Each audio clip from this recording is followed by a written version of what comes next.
Hey, so what's up guys? So wala nga po si Alain Maliksi sa ating Final 12 para sa FIBA Asia Cup 2017 sa Lebanon. Bakit nga ba hindi isinali si Alain Maliksi sa ating lineup? Alamin natin lahat yan dito mga pare ko. Tara na. Kung gusto nyo akong talunin, ma-shoutout at manalo ng mga papremyo na ito, just go to filipinashoops.com and then bumuo ka ng iyong super team at talunin kaming lahat na sumali dito at pwede kang manalo ng 300 pesos load at mga cash.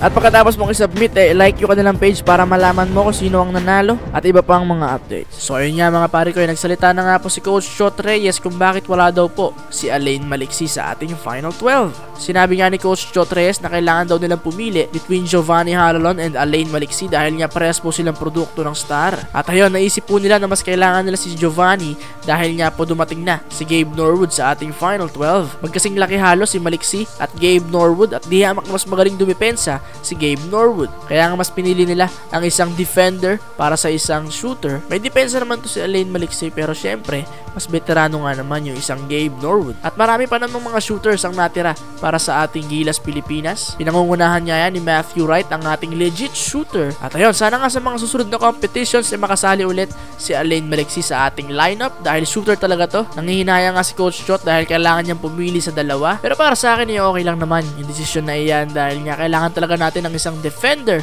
para sa mga ganitong competitions dahil FIBA Asia na po ito, hindi lang ito basta si Yaba. So ayun, maraming salamat sa iyong serbisyo Alain Maliksi. Sana nga sa susunod makita pa rin natin siya suot ang ating Gilas uniform. Nung si Yaba nga pag off yung shooting ni Matthew Wright, si Maliksi ang pumapalit doon. So yun, kailangan natin na mas maraming shooters para sa ating Gilas Pilipinas syempre. So yun lang mga pare ko, maraming salamat sa panonood at maraming salamat sa suporta.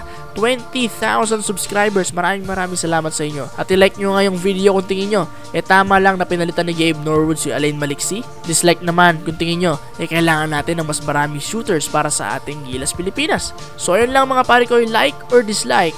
Maraming salamat sa panonood. This is W Gameplay guys. Thanks for watching.